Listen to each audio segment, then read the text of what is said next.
የድሮ ነቢያት እኮ ሳሙናውንም ነው የተነበዩት ማለት ነው እንጂ ድሮ ሳሙና የለም። በኬሚካል በምን የተቀመመ ሳሙና ከየት ይመጣል? ለ10 ደቂቃ ሰይጣን ቢያገኝ አትመለስም። በቃ አትመለስም። ያመናችሁ ቅዱሳን ይሄው ባመናችሁት እምነት በህይወት ኑሩ። የሰማችሁት የእግዚአብሔር ቃል እውነት በህይወታችሁ ላይ ስጋ ይልበስ አካል ያዝ። የእግዚአብሔር ቃል ወክ ይደረግ።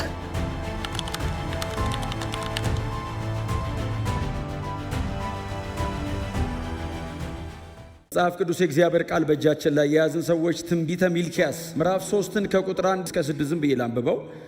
በጌታ በኢየሱስ ክርስቶስ ስም አነበዋለሁ። የጌታ ቃል እንደዚህ ይላል። እነሆ በፊቴ መንገድ እንዲያዘጋጅ መልእክተኛዬን እልካለሁ። የምትፈልጉት ጌታ በድንገት ወደ ቤተ መቅደሱ ይመጣል። ደስ የምትሰኙበትም የቃል ኪዳኑ መልእክተኛ ይመጣል ይላል እግዚአብሔር ጸባዖት። እርሱ የሚመጣበትን ቀን ማን ሊቋቋመው ይችላል? በሚገለጥበትስ ጊዜ በፊቱ መቆም የሚችል ማን ነው? እርሱ እንደ አንጥረኛ እሳት ወይም እንደ ልብስ አጣቢ ሳሙና ነውና ብርን እንደሚያነጥርና እንደሚያነጻ ሰው ይቀመጣል። ሌዋውያንንም አንጽቶ እንደ ወርቅና እንደ ብር ያጠራቸዋል። ከዚያም እግዚአብሔር ቁርባንን በጽድቅ የሚያቀርቡ ሰዎች ይኖሩታል። በዚያ ጊዜ የይሁዳና የኢየሩሳሌም ቁርባን እንዳለፉት ቀናትና እንደ ቀድሞ ዘመን እግዚአብሔርን ደስ የሚያሰኝ ይሆናል። ስለዚህ እኔ ለፍርድ ወደ እናንተ እመጣለሁ። በመተተኞች፣ በአመንዝራዎች፣ በሐሰት በሚመሉ፣ በሠራተኞች ደሞዝ በሚከለክሉ፣ መበለቶችንና ድሀ አደጉን በሚጨቁኑ፣ መጻተኞችን ፍትሕ በሚነፍጉ፣ እኔንም በማይፈሩት ላይ እመሰክርባቸው ዘንድ እፈጥናለሁ ይላል እግዚአብሔር ጸባዖት። እኔ እግዚአብሔር አልለወጥም። ስለዚህ እናንተ የያዕቆብ ልጆች ሆይ አልጠፋችሁም።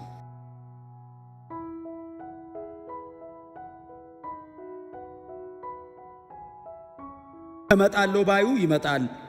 እንኳን እግዚአብሔር ይቅርና ጥሩ ሰዎችም የተናገሩትን ያደርጋሉ። እግዚአብሔርማ የታመነ ነው፣ በቃሎቹ የታመነ ነው። የሚመጣ ቀን ግን መምጣቱን ማን ሊቋቋመው ይችላል ሲል ህዝቡ ጥያቄ ይጠይቃል። እንዴት ነው ማንቋቋመው? እንዴት ነው የሚመጣው?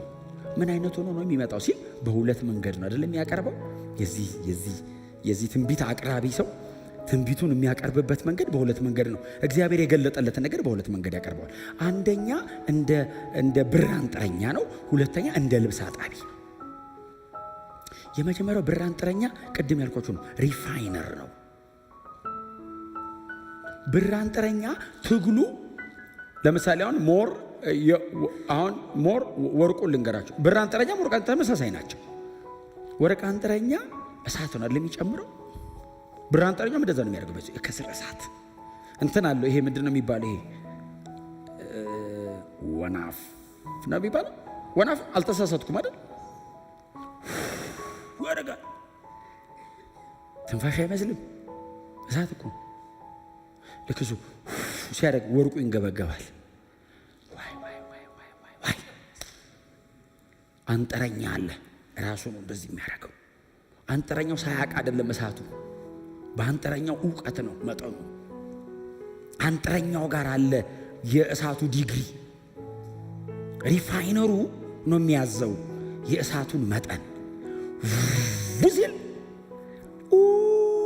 ይልና ወርቁ ቅርጽ ይቀይራል አይደል?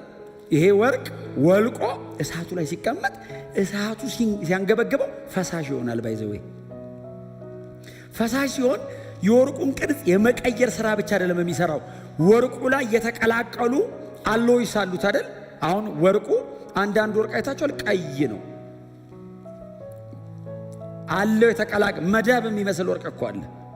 በደንብ እሳት ይጨምርበትና ይሄ እነ መዳብ እነ ምናምን አሉ፣ ሙለጭ አርጎ ያወጣቸዋል። ትግሉ ወርቁን ማጥፋት ሳይሆን ማጥራት። አሁን እግዚአብሔር የሚላቸው እሱን ነው። እኔ ስመጣ እንደ አንጥረኛው ነው የምመጣው። ምን እያረክ? እየለየሁ፣ እያጸዳሁ፣ እያስተካከልኩ፣ እየቀደስኩ። አሜን በሏ። ሆሊነስ ቅድስናችሁን እያስተካከልኩ፣ ንጽህናችሁን እያስተካከልኩ፣ ልባችሁን፣ አንደበታችሁን፣ ሁሉ ነገራችሁን፣ አስተሳሰባችሁን እያጸዳው ትመጣለሁ። ለምን? እኔ ጋር ሞር ቫልዩ ያለው አገልግሎት እንድታገለግሉ፣ እንቀበለውን አገልግሎት እንድታገለግሉ ሌዋውያን አጠራችኋለሁ፣ እለያችኋለሁ። ሌዋውያን ዘንድሮ እዚህ ጋር ቆሞ የሚሰብክና የሚዘምሩ ምናምን ብቻ አይደል፣ ህዝቡ ሁሉ አገልጋይ ነው። አዲስ ኪዳን ላይ ሁላችንም መንግስትና ካህናት ነን። ታዲያ ሁላችንም ነን በእግዚአብሔር ቤት የምናገለግለው። አገልግሎቱን ግን እኔ የምቀበለው እንዳረገው አጠራዋለሁ። በእግዚአብሔር ቤት ውስጥ የክብር አገልጋይ እንድትሆኑ የማንጻት ሥራ እሰራለሁ። አገልግሎት ምን ማለት ነው? አዲስ ኪዳን ላይ ኑሮ፣ ህይወት፣ ለክርስቶስ ወንጌል የምንሰጠው ምላሽ ነው አገልግሎት። አሜን ነው።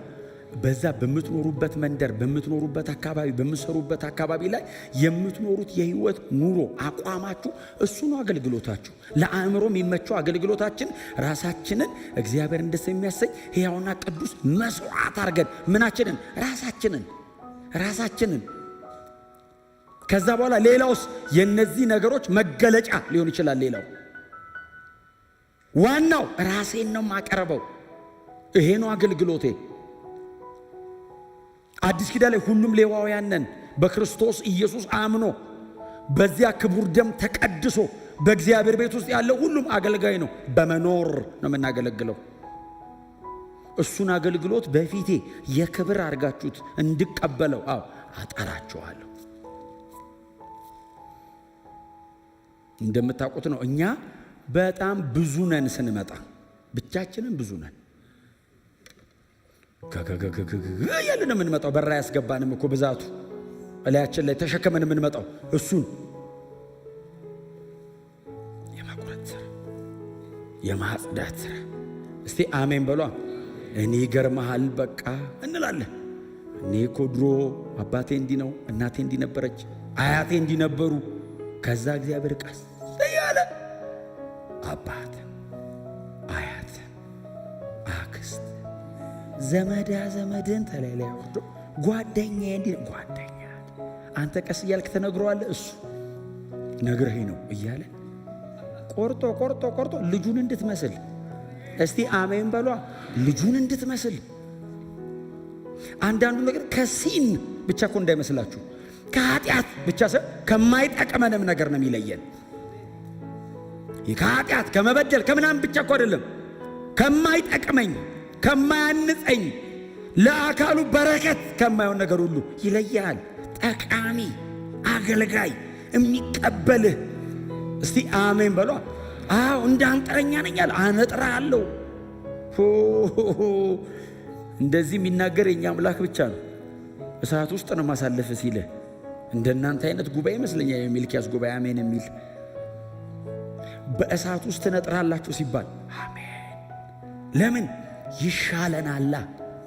አሁን ባልልም እኮ ያሳልፈኛል። ለምን? ለኔ ነው። ባይዘው ለሱ አይደለም። ጥቅሙ እኮ ለእግዚአብሔር አይደለም፣ ለኔ ነው። እኔን ሲያጠራኛው እኔ ነኝ ዋጋ የሚጨምረው። ወርቅ እኮ በሚያልፍበት የእሳት መጠን ካራቱ ይጨምራል። 14 እና 24 ካራት እኩል ነው እንዴ? እንዲህ አይገናኝም። ዋጋው የነጠረበት ያለፈበት እሳት ዋጋችንን በእግዚአብሔር ፊት የምናቀርበውን አገልግሎት እንከን አልባ ለማድረግ እግዚአብሔር እኛን ይሰራናል። በእውነት ነው የምላችሁ። ቢያመንም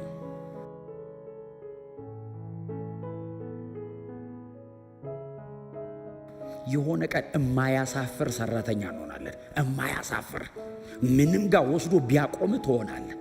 የትም ቢወስድ አያፍርም። ለምን? ፉሊ ያየ በሙሉ ልጁን አንተ ላይ ያየዋል። አያያይ ይገልጠኛል ይላል። ለምን? የተቀላቀለ ነገር የለውም። በዚህ በኩል አሳይቶኝ በዚህ በኩል ደግሞ አይጋርደኝም። አጽድቼዋለሁ። በዚህም ቤትም በኩል ቢያዟዙሩት እኔ ነኝ ያለሁበት። ቢያመንም ቤስት ይሄኛው ቤስት ነው። በጣም በተተናጎናቸው እርሶ እግዚአብሔር ለጥቅማችን ይሰራናል በሉት። ከዛ ሁለተኛው አጣቢ ነው። አጣቢ እንደ አጣቢ ሳሙና ነው ይለዋል። እንግዲህ እኔ በጣም ይገርማቸዋል በእውነት። እኔ ሚልኪያስ ሳሙና እንዴት እንዳወቀ አላውቅም። እንዶድ ነው ድሮ። እኔ የድሮ ነቢያት እኮ ሳሙናውንም ነው የተነቢዩት ማለት ነው እንጂ ድሮ ሳሙና የለም። በኬሚካል በምን የተቀመመ ሳሙና ከየት ይመጣል? ፋብሪካ የለም። እንዶድ ያበን አርጎ ሲያጥብ እንዴት ነው የሚያጥበው? ወንዝ ዳር ድንጋይ ላይ ነው የሚያረግህ። የሚያጥበው እኮ ልብስን አይደለም አንተን ነው። አስበዋል እንዲያርጉ ጭምቅ አልጸዳ ሰው ሲፈትግ ራሱ ሲያምብታ እኔ ራሱ እንዲህ ላልኩት ያመኛል። የእግዚአብሔርን እጅ አስበዋል። ሰማይና ምድር የሰራ እጅ እንዲህ ሲያደርግ ቆሻሻ እኮ አይደለም፣ ከለር ይወጣል። ከለር ሙልጭ እና አጣቢ ሳሙና ነኝ አለ። ለሚያጥብ እሰጥሃለሁ አይደለም ያለው፣ እኔው ነኝ የማጥብሃል። አሜን። ስቀድስ እኔው በእኔ መጠን ነው ማነጽህ አለ። ባይዘዌ አጥብሃለሁ ማለት አጸድሃለሁ ብቻ አይደለም። በእግዚአብሔር እጅ ላይ ከሆነ ርኅራኄ አለ። ርኅራኄ አለ። አያጠፋም። አሁን አንዳንድ ለሰይጣን አሳልፎ እንደዚህ አይነት እኔ ትምህርት አላነበብኩም። እግዚአብሔር እስቲ ቆይ እንትን በሎ ብሎ ለሰይጣን ሰጥቶ ሰይጣን ትንሽ አሰቃይቶኝ አይመልሰኝም። ለ10 ደቂቃ ሰይጣን ቢያገኝ አትመለስም። በቃ አትመለስም። እግዚአብሔርም እስቲ ቅጣና አምጣው ብሎ አይሰጥም። እንደዚህ አይነት አምላክ የለንም። በእጁ ላይ ያስተካክላል። ካጸዳ ለጥቅሜ ነው። እግዚአብሔር እኮ ይወደ እንደ እግዚአብሔር እኔ ራሴን እግዚአብሔር የሚወደኝን ያክል እኔ ራሴን አልወደውም። ከምንም በላይ ነው የሚወደኝ። ልረዳው ከምችለው በላይ ነው ባይዞ የሚወደኝ። እግዚአብሔር እኔን የሚወድበትን ፍቅር ኢቭን አንደርስታንድ አላረገውም። እንኳን ሊገባኝ እንኳን ላብራራው መረዳት አልችልም። ከመጠን በላይ ነው የሚወደኝ። ስለዚህ አሳልፎ አይሰጠኝም። ያጸዳዋል ብሎ ቀጥሎ ለምንድን ነው የሚያጸዳው? ገንዘብ ሊያረገው ነው፣ ሊወስደው ነው። የሚመጥነኝ ንጹህ ነገር ነው። አዎ ሚክስ አድርገዋል። አዎ ቆሽሿል። የሆነ አቧራ በአቧራ ነገር ሆነህብኛል። አዎ ደግሞ አቧራው ደጅ አይደለም ውስጥ ሁሉ ነው። እና ዝም ብዬ ለቅለቅ አረጋለሁ አይደለም የሚለው አይደል? ሳሙናን ለማለት በደንብ ነው የሚያጥብ። ሙልጭ አድርጎ ነው የሚያጥብ። እኛ መጽዳቱን እንፈልገዋለን፣ በጣም የሚያሸን ግን አንፈልግም። እንደው ዝም ብሎ እንዲህ ከለበስ ተደርጎ አይጸዳም። እግዚአብሔር ንጽህናው እሱ ነው፣ የሚቀድሰን እሱ ነው፣ የሚያነጻን እሱ ነው። አየህ፣ የቅድስናውን መጠን ያክል ነው እኔ ላይ የሚሰራው። እስቲ አሜን በሉ። ስታንዳርድ በእግዚአብሔር እጅ ላይ ነው ያለው። ልብሱ አይቀደድም፣ ሲያጥበው ያጸዳዋል። እያንዳንዷ ነገሬ እንዴ ያለሱ ፈቃድ እኮ ጸጉሩ ተነቅሎ የሚወድቅ የለም ይላል። ጸጉራቸው የተቆጠረ ነው። ሲያጸዳ ይሄን እንኳን አይነቅልም። ምን ያህል እንደሚጨነቀልህ ይኸው። እንትኑ ይጥፋ በቃ እንትኑ ላጽዳው አይደለም የሚለው። ካንተ ቆሻሻውን ብቻ ነው የሚያስወጣው። አንተን እያንዳንዱ ነገርህን ይፈልገዋል። ሁሉ ነገርህን በጣም ዋጋ ይሰጠዋል።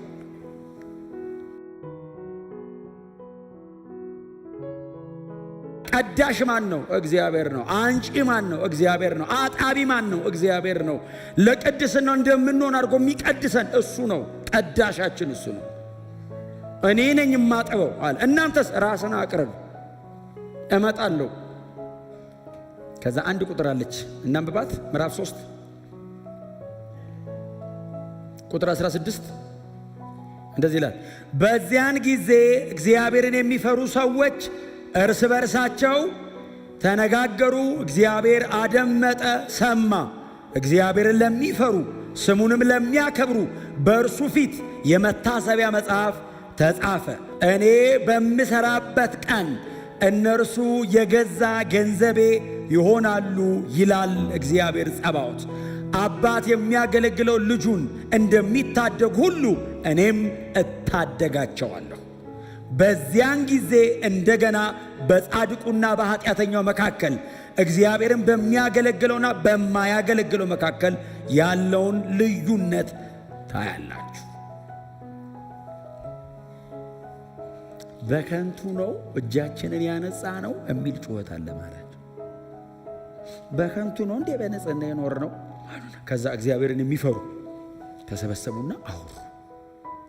አይ እግዚአብሔርን መፍራት ይሻለናል፣ በንጽህና መኖር ይሻለናል፣ እንደ ሕጉ መከተል ይሻለናል ሲሉ እኔ በምሰራበት ቀን እነዚህ ገንዘቦቼ ትራንዛክት አደርጋለሁ፣ በእነሱ እመነዝራለሁ፣ የምፈልገውን በእነሱ እሰራለሁ ነው። ገንዘብ ኃይል አይደል?